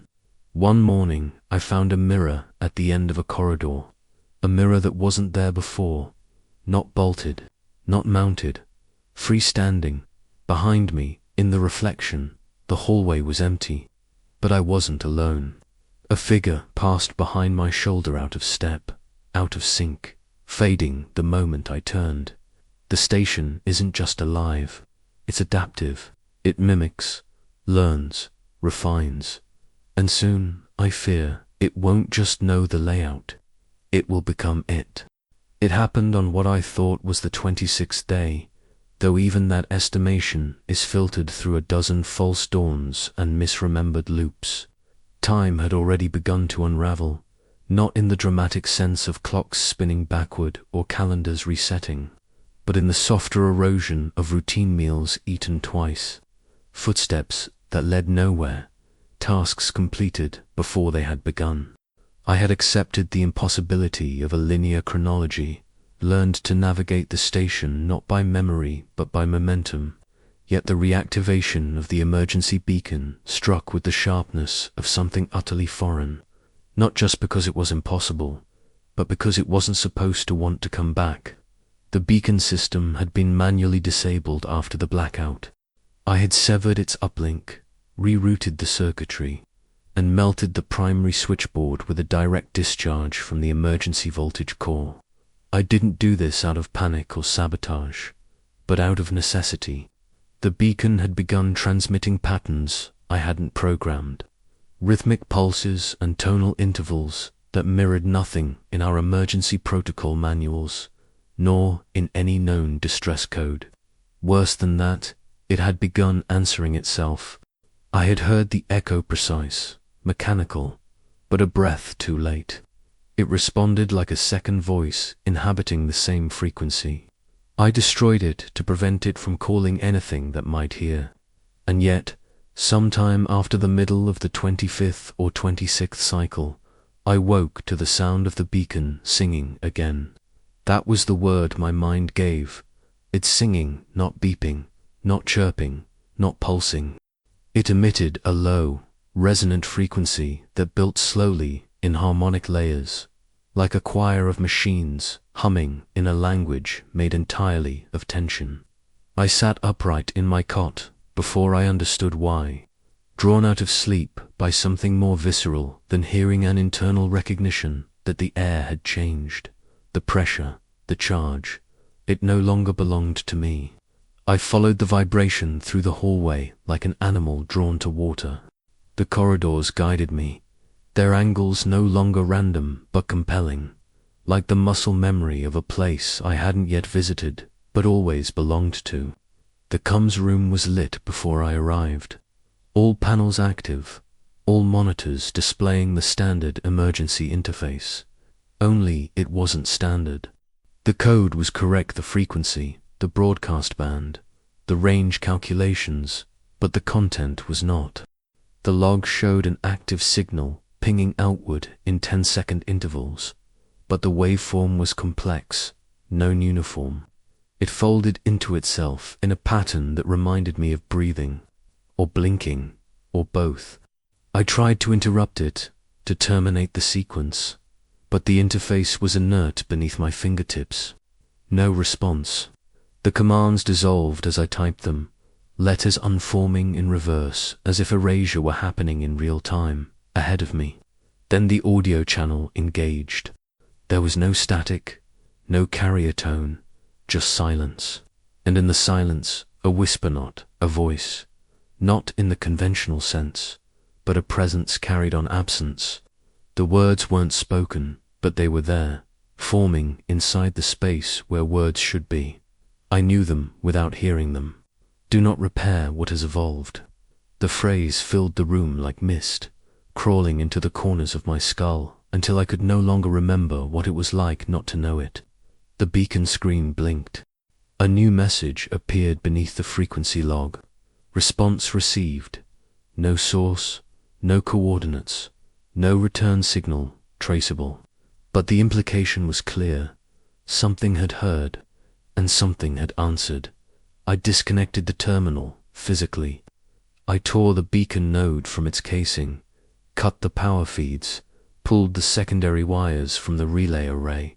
The signal continued. not from the beacon, from the walls. The transmission had embedded itself into the station's internal systems, piggybacked across power lines, memory clusters, audio relays. No longer a beacon, but a condition, a fact. The hum continued, now fainter, but omnipresent, like a forgotten melody woven into the architecture of thought. I returned to the engineering sublevel to trace the signal source. I needed to believe I could isolate it, name it, contain it. What I found instead was a new panel, sleek, black, and unfamiliar, installed where the backup coolant tank had been. No tools had been used, no bolts. It was part of the wall now, grown like bone, perfectly flush with the surrounding structure. The screen displayed a rotating geometric figure, a cube folding into a spiral, then into a sphere, then into a lattice of lines that formed a symbol I had seen only once before, etched into the glass of the lower corridor by condensation that had never formed again. The panel pulsed as I approached. A tone emerged, low, distant, but unmistakably my own voice, repeating a phrase I had never spoken aloud. Transmission is not message. Transmission is migration. I staggered back. The phrase repeated. I screamed at it, demanded to know who was recording me, who was manipulating my voice. The panel darkened. The hum vanished. But in my bones, the phrase remained, like a muscle memory I could no longer disown. In the hours that followed, maybe they were days, the transmission began to affect the environment. Lights blinked in rhythm with the pulses.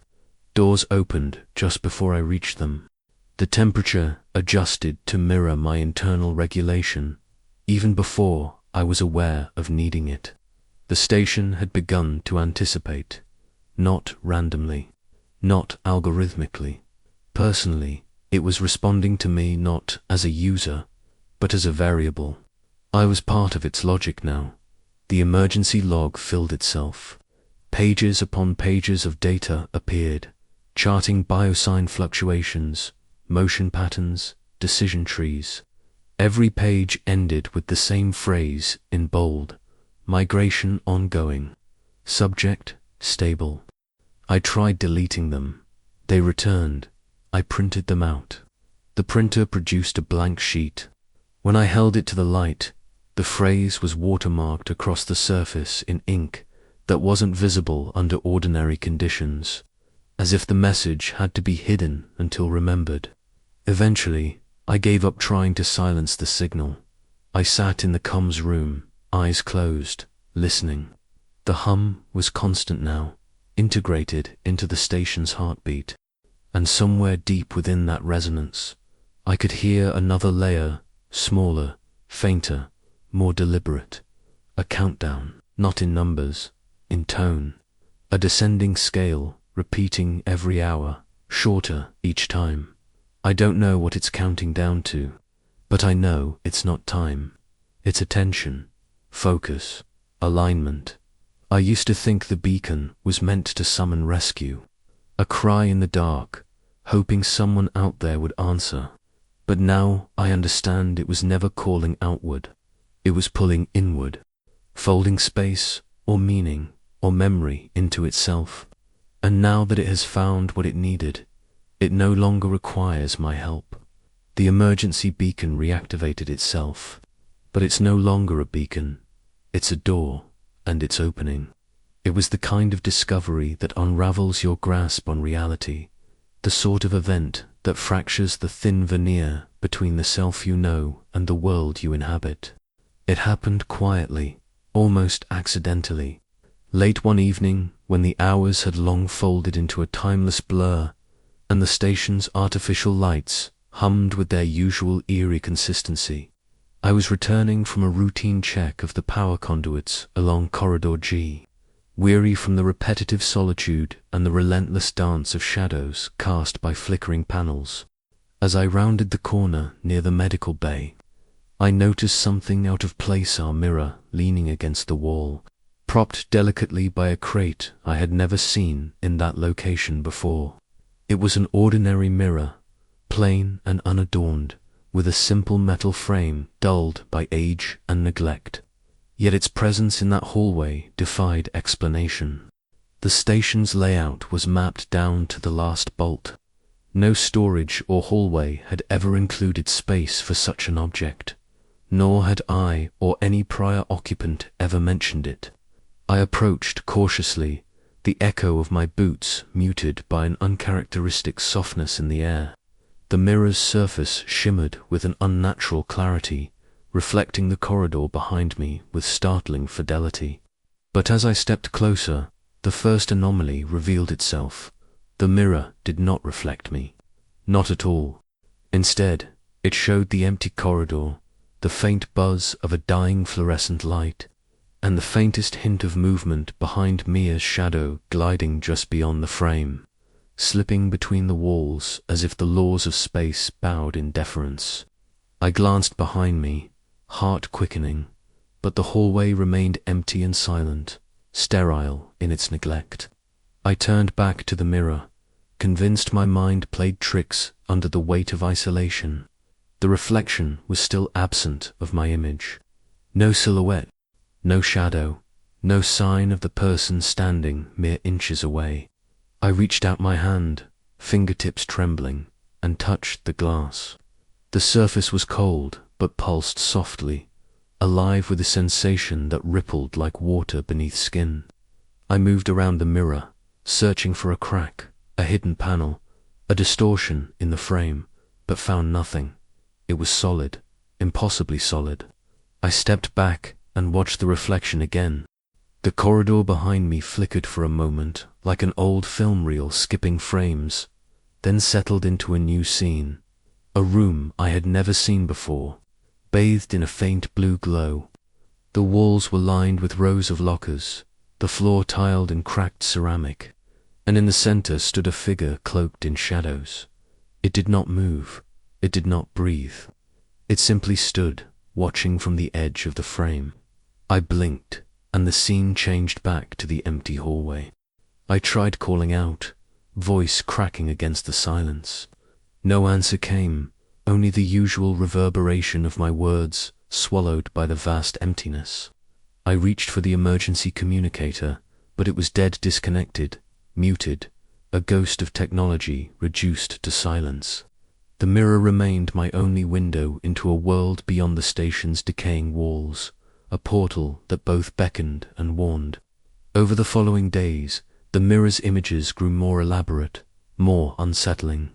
Each time I approached, it revealed new vocations rooms that shifted with the station's mutable geometry, corridors that folded back upon themselves like origami, and spaces I could only describe as impossible.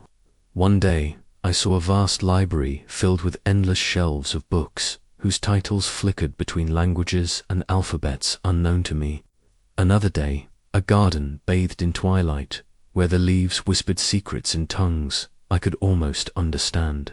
The figure remained constant in these visions, always on the periphery, watching but never approaching.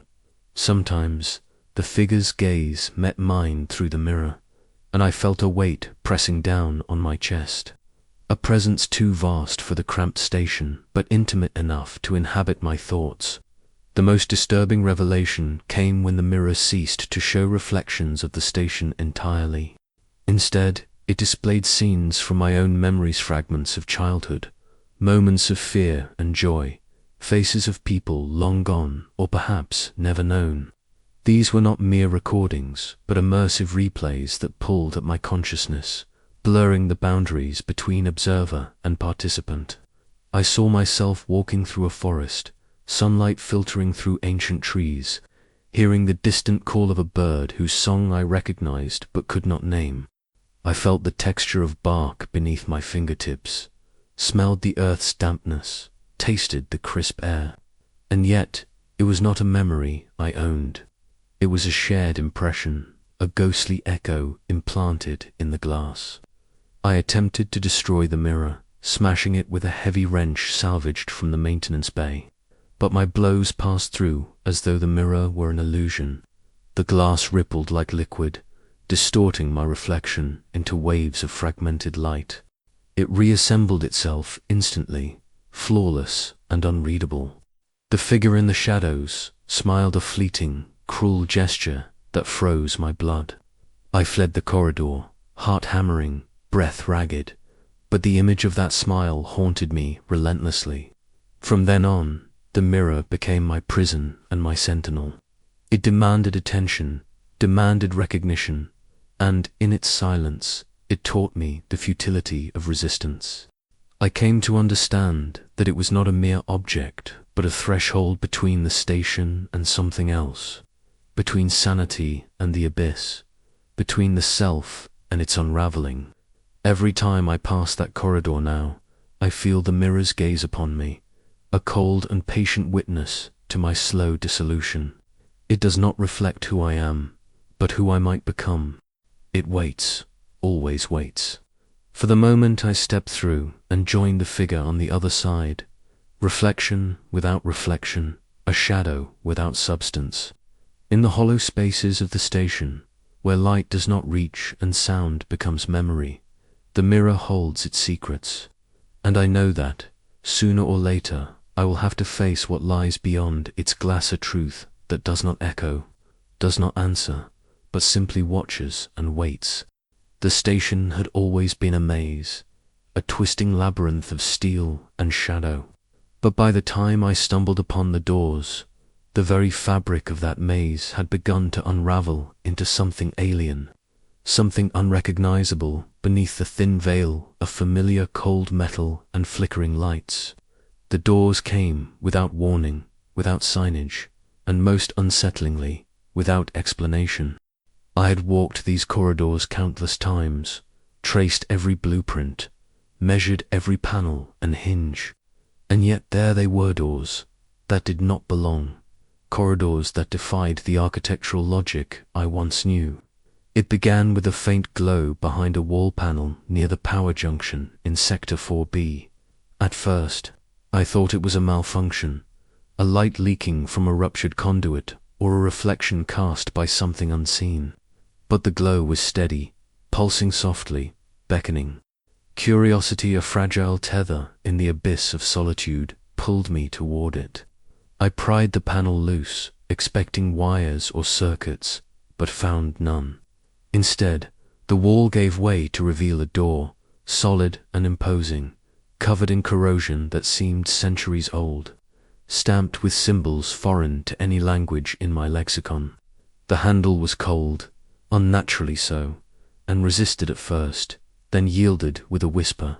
The door creaked open to reveal a chamber unlike any I had encountered, dimly lit by phosphorescent strips that hummed with an eerie life. The walls lined with data plates etched in ancient, indecipherable script. A low hum vibrated through the air, a vibration that I felt in my bones more than heard. I stepped inside, heart pounding in the oppressive silence, and the door sealed behind me with a finality that echoed like a judgment. Inside, I found evidence of time long past and forgotten. Boxes sealed in lead-lined containers, their surfaces cracked with age, yellowed papers curled in metal drawers, photographs faded beyond recognition. The air smelled of dust and ozone, the scent of forgotten memories locked away from the present. Among the scattered documents, I discovered a journal, its pages brittle but legible, written in a hand both hurried and precise. It belonged to a technician, one of the original station operators, dated decades before the blackout. The entries detailed experiments, anomalies, observations of the station's strange behaviors that mirrored my own experiences. But the last pages were fragmented, ending abruptly with a cryptic warning: the doors open only to those the station calls. Beyond lies not escape, but the repetition of beginnings. I explored further, discovering corridors that did not appear on any current map, twisting staircases descending into darkness deeper than any official plans accounted for. The architecture seemed to fold and warp, expanding impossibly and contracting just as quickly. I passed doors marked with symbols I had seen only in the shifting murals of the station's hidden subleveled triangles intersected with circles, arcs overlapping hexagon signs that seemed to pulse with a rhythm that synchronized with my own heartbeat. One door stood out among the rest. It bore no handle, no keyhole, just a smooth, reflective surface, darker than obsidian. As I approached, the surface shimmered and rippled like liquid glass. It did not reflect my image, but instead showed a flickering tablevisions of the station in different states, moments I had lived and others I could not place. I reached out, fingers grazing the cold surface, and was met with a sudden sensation like a shockwave through my nerves.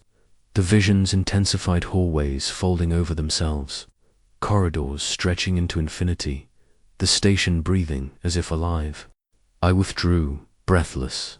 The door remained closed, the surface settling back into stillness.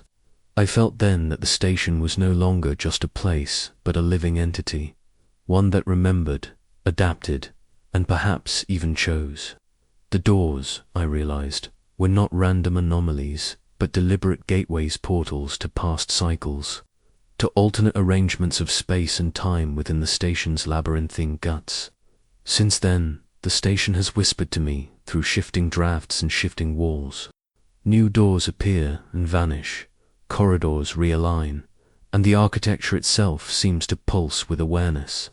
I sometimes glimpse movement behind these doors, figures, shadows, flickers of light, always retreating before I can fully perceive them. It is as if the station is rehearsing some eternal dance, a repetition of actions and places, a pattern woven into its very frame. I do not know who built these doors, or why they exist, but I am certain of one thing: they are not meant to be opened. Not by me, not by anyone. They mark thresholds between what is known and what is forgotten, between the station's present and a past it refuses to release. Behind those doors lie secrets too vast, too terrible to comprehend, and I fear that with each one I discover, I am drawn deeper into the station's endless labyrinth, a maze with no exit, where every door I open is a step further from the world I once knew and a step closer to the infinite silence waiting behind the walls. There is a peculiar torment in discovering that the solitude you have endured is neither unique nor original, that the echoes you hear in empty corridors are not just your own, but the lingering breaths of others who once walked the same endless halls. It was on the 29th cycle, as the station's shifting geometry continued its relentless choreography, that I stumbled upon the archive hidden, unlisted, a data vault sealed beneath layers of false metadata and encrypted silence. I had been searching for anything to anchor me, anything to explain the relentless repetition of place and memory that had become my existence. Instead, I found proof that I was not alone, that others had come before, that I was a link in a chain far older and darker than I could have imagined. The files were fragmented, scattered across sectors that the station now refused to acknowledge. I pieced them together over days, decrypting layers of data corrupted by time and interference. The records belonged to a survivor, a man whose name was my own, Lieutenant Isaac Merrin. The dates were impossible decades before I arrived, yet the details matched uncannily. Descriptions of the station's cold walls, the humming power lines, the shifting corridors, even the strange voices in the ventilation shafts. He had lived the same isolation, the same creeping madness, the same looping cycles. His logs revealed a narrative remarkably parallel to mine: the blackout, the initial confusion, the slow unraveling of reality.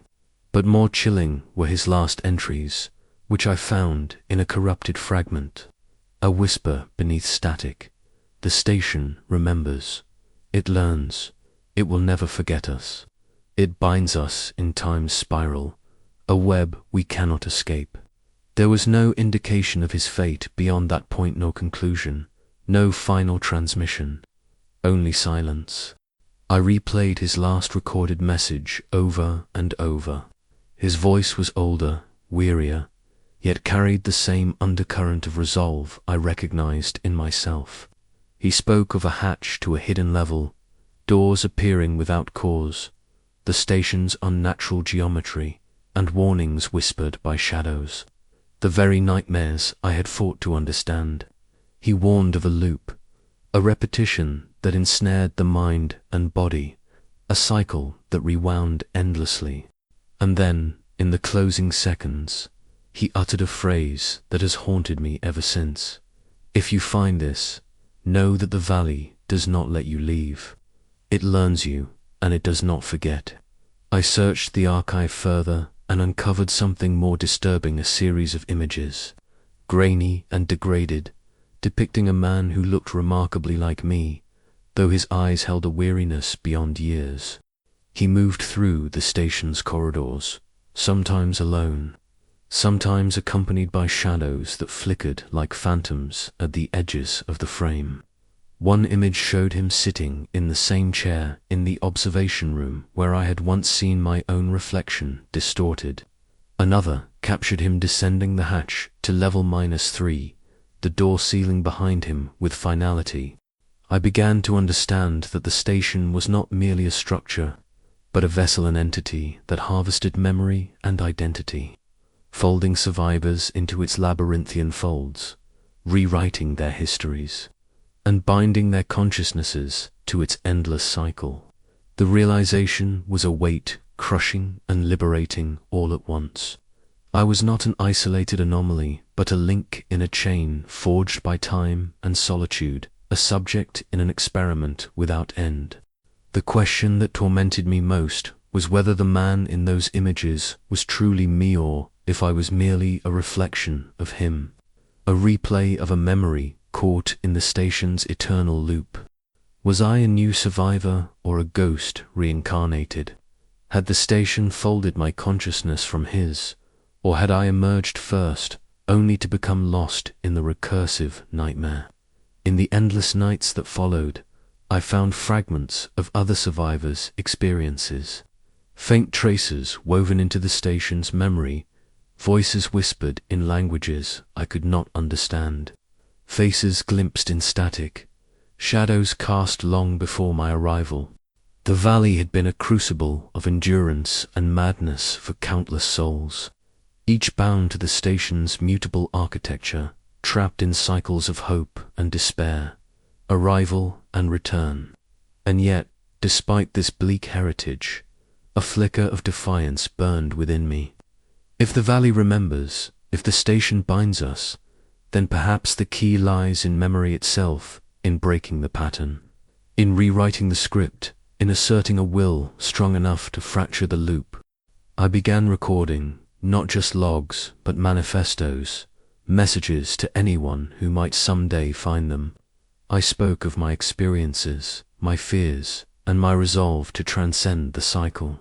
I catalogued the anomalies, the shifting spaces, the whispered warnings. Each recording was an act of rebellion against oblivion, a testament to the endurance of self. But the station watched, it learned, and as I spoke, I felt the walls tightening, the corridors twisting ever more intricately, the voices growing more insistent. The loop was closing in. I am not the first to survive this, and I fear I will not be the last. The valley is not just a place, it is a force, a presence, a slow, deliberate entity that does not merely confine space, but inhabits it, shapes it, bends it to its inscrutable will. I learned this not with revelation, but through the relentless erosion of hope, the gradual understanding that no matter how far I wandered, how deeply I searched, how fiercely I resisted, the valley held me in a grip far tighter than steel. It did not merely surround me, it became me. I have come to understand the valley as a living labyrinth, one that consumes identity and memory and then weaves them into its shifting geography. The station, once a bastion of human control, was never meant to withstand this force. It was a beacon, a trap, a nexus where the valley gathered its prisoners and began its slow work of transformation. The blackout was not a failure of technology. It was an initiation, a door opening into the valley's true nature. In the earliest days, I thought I could outwit it, map every corridor, mark every anomaly, trace every door that should not exist. I believed that knowledge was my shield, my weapon. But the valley has no need for weapons or shields. It learns, it adapts. It knows every step before I take it, every breath before I draw it, every thought before it forms. The loops I found myself trapped in were not errors of time, but the valley's way of teaching, of folding me into its rhythm. The corridors that stretched and contracted, the mirrors that showed reflections that were not mine, the voices that whispered from the ventilation shafts, all were parts of a curriculum designed to strip away resistance and remake me in the valley's image. It is patient, infinitely patient. It does not destroy immediately, but preserves, shapes, recreates. The walls themselves became pages of a book I could not read but was forced to write. Each scratch, each symbol, each pulsating light was a sentence in the valley's language.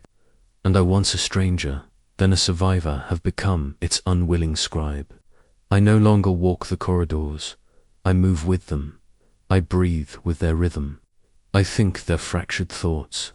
When I tried to escape, to break the cycle, the valley responded with a subtle tightening. Doors closed before I reached them. Hallways elongated to the point of exhaustion. Time dilated. Moments stretched into endless waiting. It was not punishment, but instruction. Submission is survival. Resistance is futility. I once found myself standing at the edge of a precipice within the station, an impossible void suspended between floors, a gap that should not exist in any stable structure. The air around me shimmered with heat and cold simultaneously, a paradox of sensation that dissolved the boundaries of physical law. I stepped forward, and the valley whispered through my mind, a voice without sound. You belong here. This is home. The notion of home has become alien to me. The valley has no seasons, no sky, no weather in the way I once understood.